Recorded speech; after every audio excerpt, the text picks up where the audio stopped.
The year 2022 in Yu-Gi-Oh! Marked the beginning of IRL events again. The first official simulator Master Duel was released, and the game hit Tier 0 format for the first time in the last couple of years. We've dealt with many diverse and interesting formats, as well as theme formats where a certain generic engine printed in Grand Creators saw play in practically every single deck imaginable. It was the era of DPE, and most notably, the era of Mystic Mine.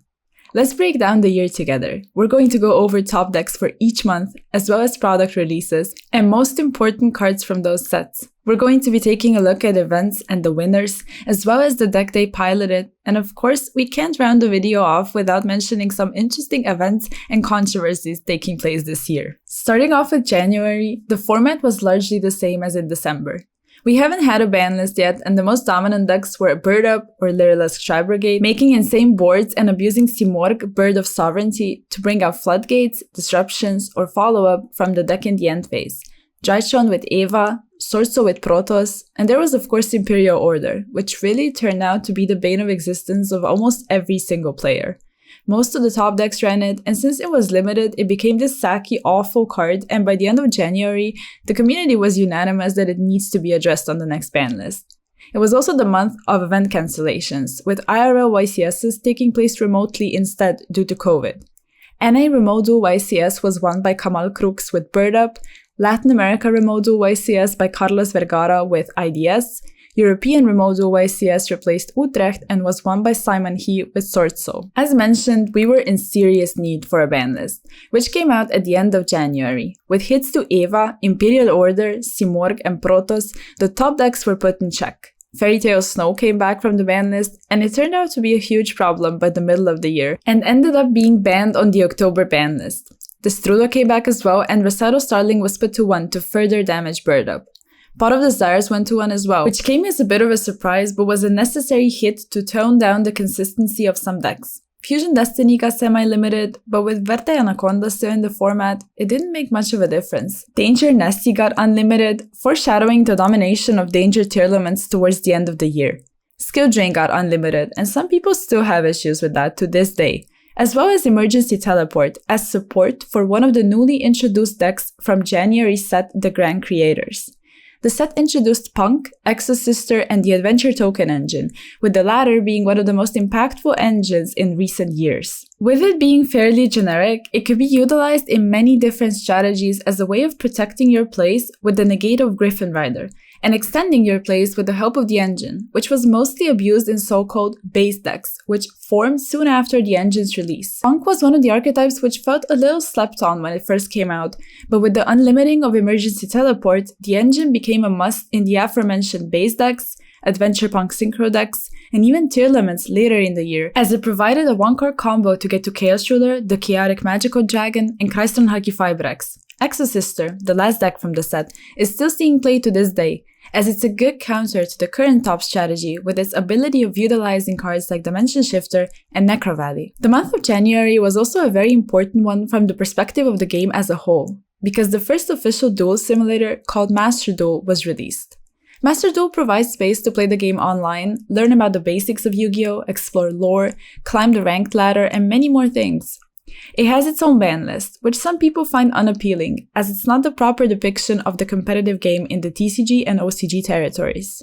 Sets are introduced late on Master Duel, and some haven't even made an appearance yet. The games are played as best of ones, and the community also had to deal with a lot of cheating when Master Duel was first released. It is, however, a very good entry point into the game if you're trying to learn and decide to maybe not invest into cards IRL just yet, since acquiring them on Master Duel is available for free as well. In February, the next Remote Duel YCS took place, and the format started to evolve post the ban list as well. The Grand Creators had a huge impact, as mentioned, and Adventure Prank Kids variants started to form.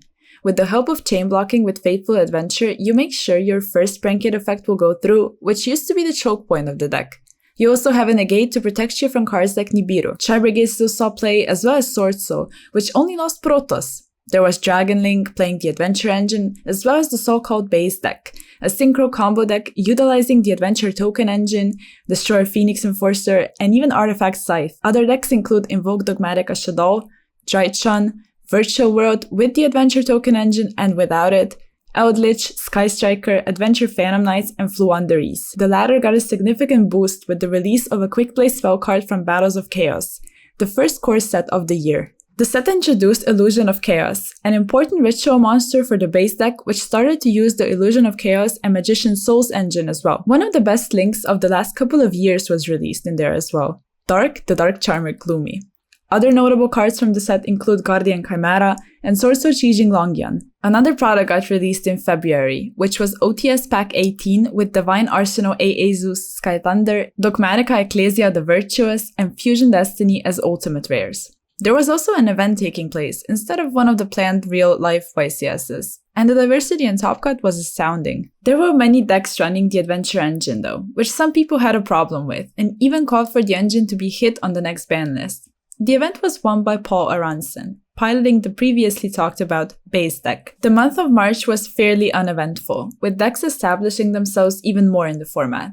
The Adventure Token engine really became the engine to either acquire, beat, or both, and even the Prank Kids deck started to take on the form of the base deck in a way, utilizing the DPE package, the Adventure Token engine, and even Illusion of Chaos and Magician Souls. In terms of product, it wasn't a very strong month. Hidden Arsenal Chapter 1 was released and received mixed reviews that leaned towards the negative side. It was a product reprinting the old Hidden Arsenal cards, some of them with the dual terminal style printing, but for the most part, the community wasn't really in need of those cards, and the product became regarded as a very lackluster one. A couple of reprints that were maybe actually sought after were Skill Drain and Lava Golem. Speed Duel got a tournament pack as well, with the reprint of Valor of Darkness. The spirit of Speed Duel and products for it was present in April as well, with the release of Speed Duel Box GX with ready-to-play decks that you can pick up and play against your friends if you maybe want to learn the game or just enjoy Speed Duel.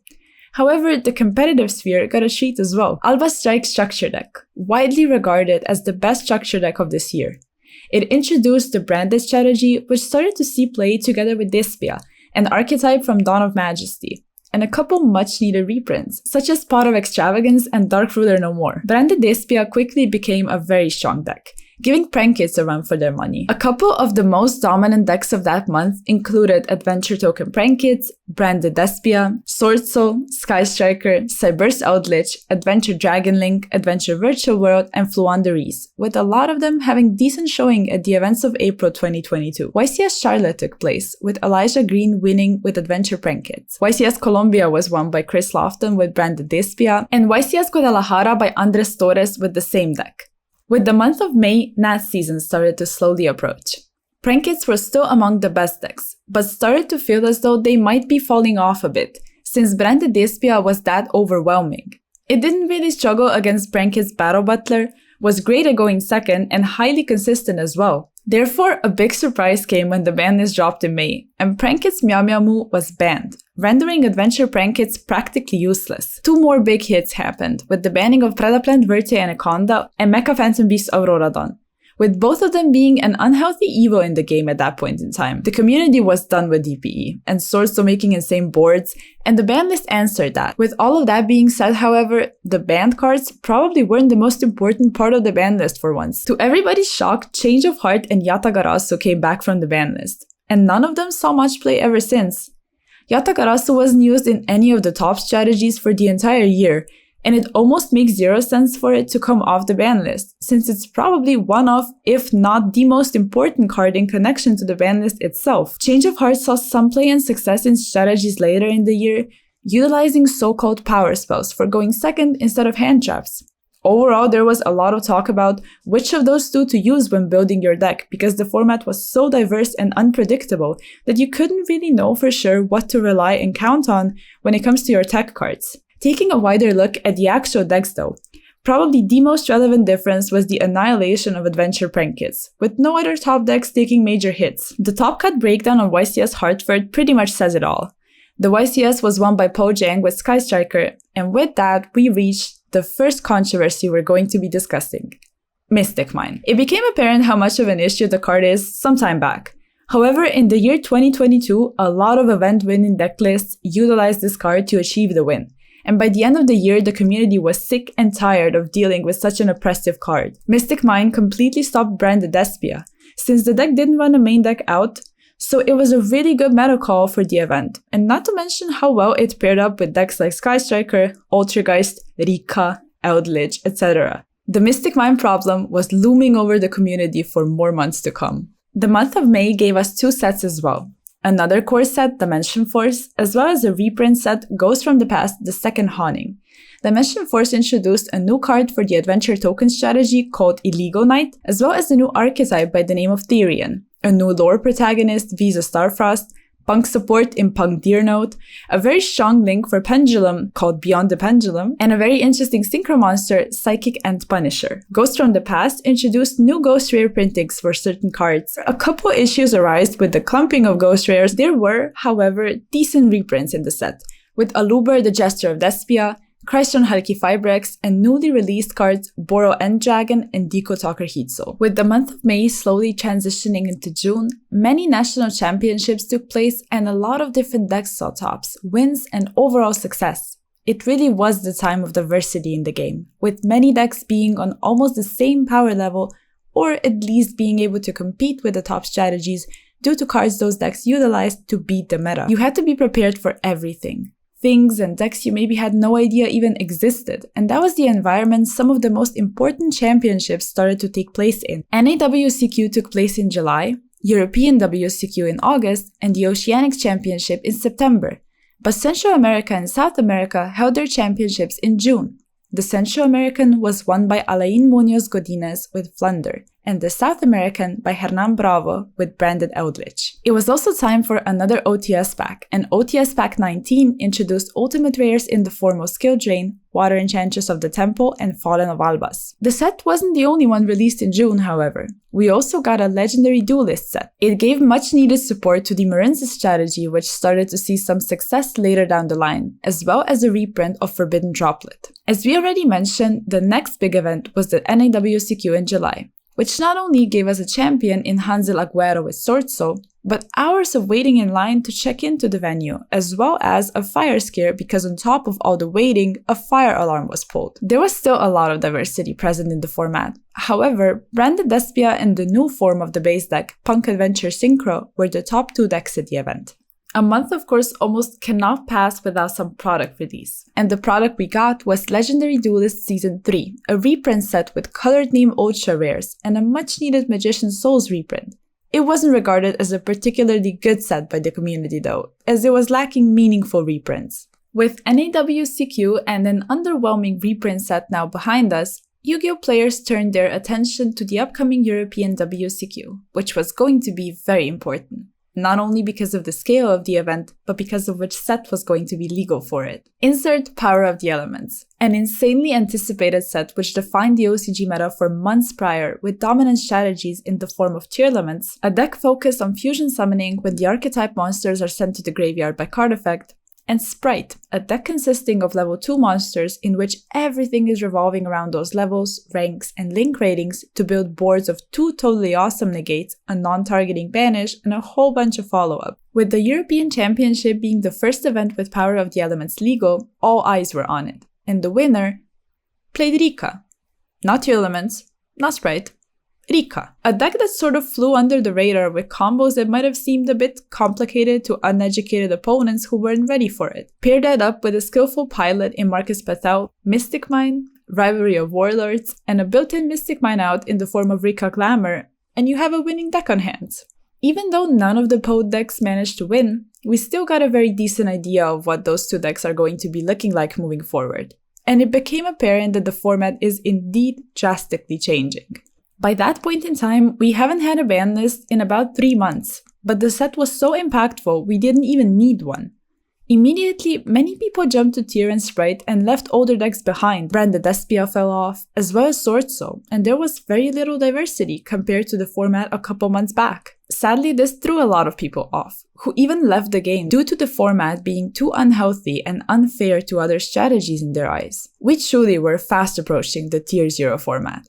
However, not all was lost for some other decks, still fighting amongst the Tier and Sprite dominance. Power of the Elements introduced 2 support cards for their respective archetypes, Exosister Martha and Mathmech Circular, and with the help of those, Exosisters and Mathmechs started to become more and more popular.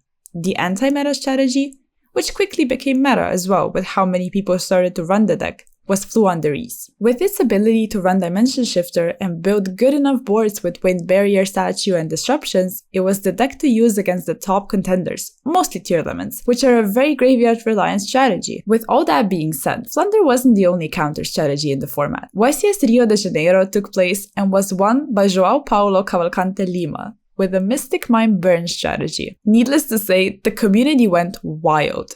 Everybody started to hate Mystic Mine even more, as it was the perfect counter to tier lemons, since the deck didn't run any main deck outs like Branded Despia a couple months before. With such a strategy managing to win a premier level event, the community started to rally against the card. By this point in time, there was still no ban list on the horizon, and even though some people genuinely enjoyed both format with very high skill-intensive tier lemons mirror matches and with deck building being a very important factor, there was still unanimous hate towards Mystic Mine, and the community started to really show anger for Konami's lack of communication to the player base. And this brings us to the next controversy. It has always been known how ban lists don't have a set date, but players didn't appreciate being ignored and left without a single hint.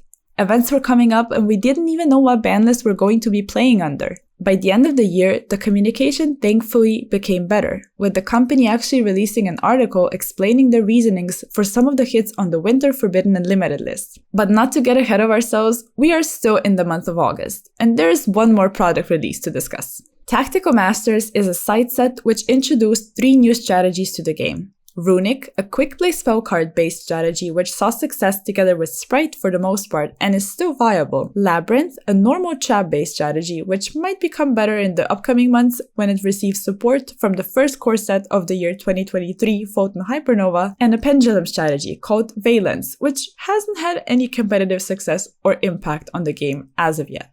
As it became apparent in August, the rest of the year was going to be more than not in the spirit of tier lemons and Sprite. However, both decks started to evolve. Tier lemon variants were ranging all the way from Danger Tier to Pure, and people experimented with different versions of Sprite as well. Mathmech was still present, and Exosister made a surprise appearance with its YCS Niagara Falls win. The strategy was piloted by Raymond Dye, who made a very good meta call for an event swarming with tier lemons, and managed to pilot their Xyz strategy focused on utilizing Dimension Shifter and Xyz summoning into boss monsters who banish opponents' cards to victory. The deck really rose to the occasion and proved itself to be a good anti-meta call. Even though Exosisters managed to achieve an upset, the Oceanics Championship was won by Dino Spasowski, piloting tier lemons. The month wasn't over yet, with one more important event taking place at the very end of it. The month of September wasn't over yet, with one more important event taking place at the very end of it. The long-awaited ban list, which didn't really change anything. Ronin Toadin was now banned to the detriment of Sprite, which abused the card together with Totally Awesome. The other notable hits include Fairy Tale Snow, which was at that point in time one of the most hated cards of the format, as well as Chaos Ruler and Fiber. Both of those cards proved themselves to be an issue early on in the year, in Adventure Synchro decks.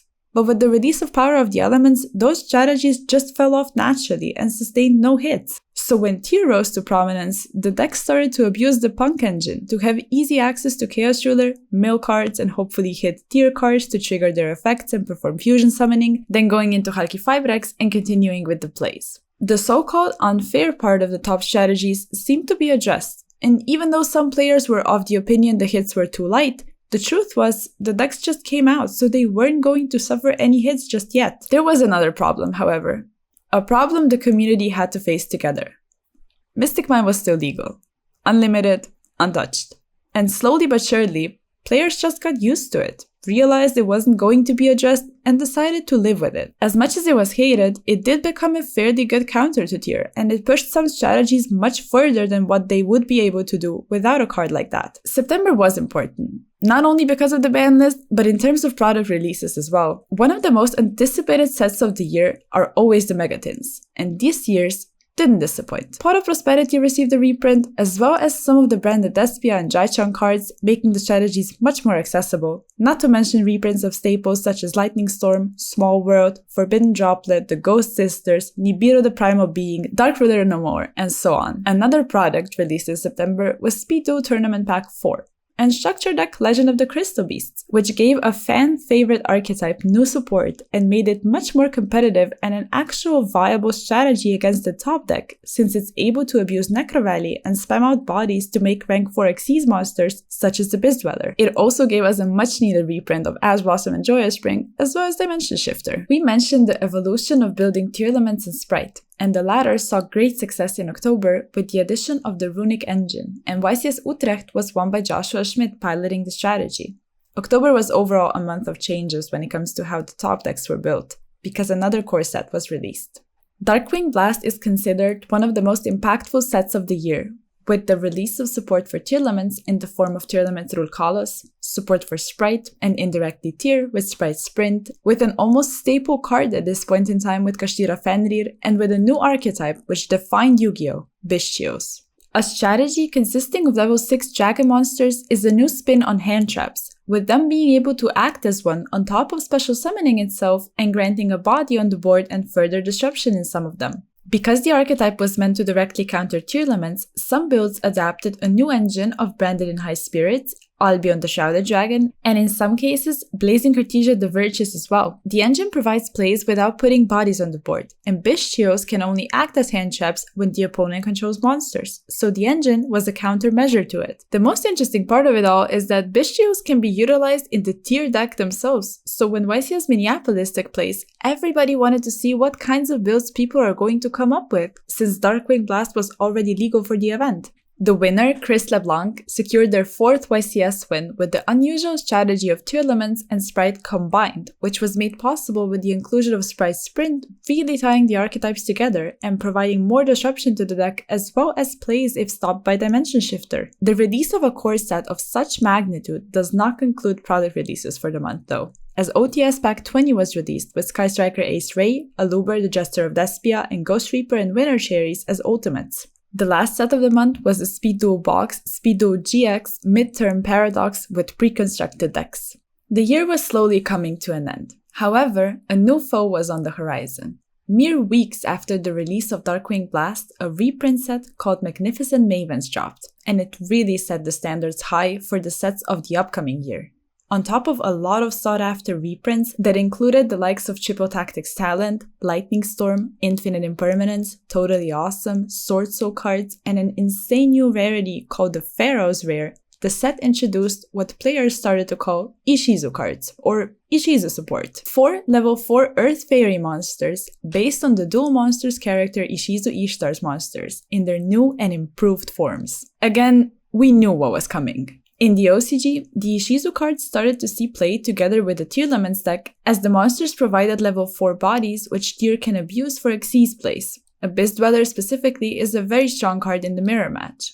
And it also gave the deck new ways to send cards to the graveyard by card effect on top of taking resources away from the opponent. Tier 0 format was finally here, and many players were disappointed we only got to play the Darkwing Blast format for about a week or so, since everybody jumped to Ishizu cards and Tearlaments further solidified themselves as the deck to beat. The first event in the new meta was YCS Pasadena, which ended up being won by Hani Jawhari with Ishizu Tearlaments, as the deck started to be called, after a hard-fought finals against Jesse Cotton, which was arguably amongst the best ones in history of the game.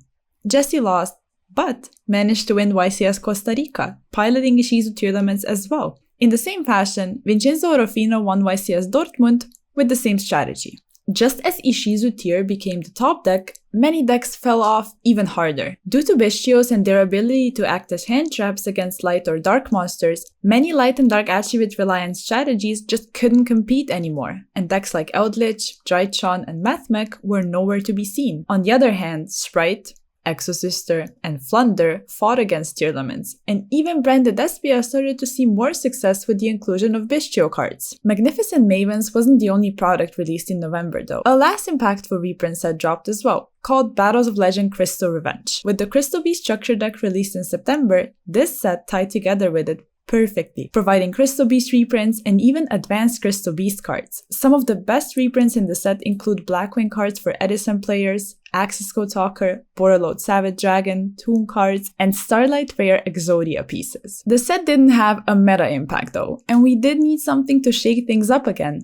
And that came in the form of an unexpected ban list at the end of the month. Mystic Mine got banned out of the blue, and honestly, no one saw it coming. The card was an issue for the majority of the year, and now it was finally gone. Curious, the Lightsworn Dominion got banned as well, which actually felt kind of weird because the card saw a lot of play when Tear Laments first came out, but stopped being played in the newer variants of the deck. So the ban list honestly felt like it was a little late and confusing. Tear Laments suffered a small hit with Herald of Orange Light going to 1, but that was it when it comes to hits to the best decks. Konami decided to take a different approach. Instead of hitting the best decks, they decided to unlimit cards that pose a threat to them in the form of Dimensional Fissure and Macrocosmos. With the ban list, the month of December came and the year slowly started to come to a close. There was still a product release and even an event. NA Remote Duel YCS took place and Christian Urena managed to win with Ishizu Tear Limits.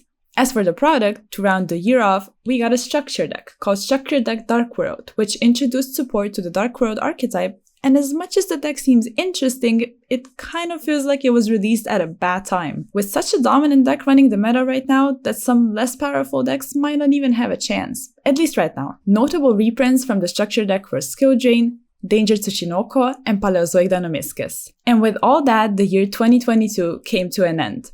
It was a year of in-person events taking place again, a year of diverse, wild formats, and even a Tier 0 format we are still in. Reprint sets managed to make the game more accessible for people, which is something that's hopefully going to be a practice in the future as well. All in all, the year had highs and lows, like any year would. But hopefully, you guys enjoyed being a part of this game we all love.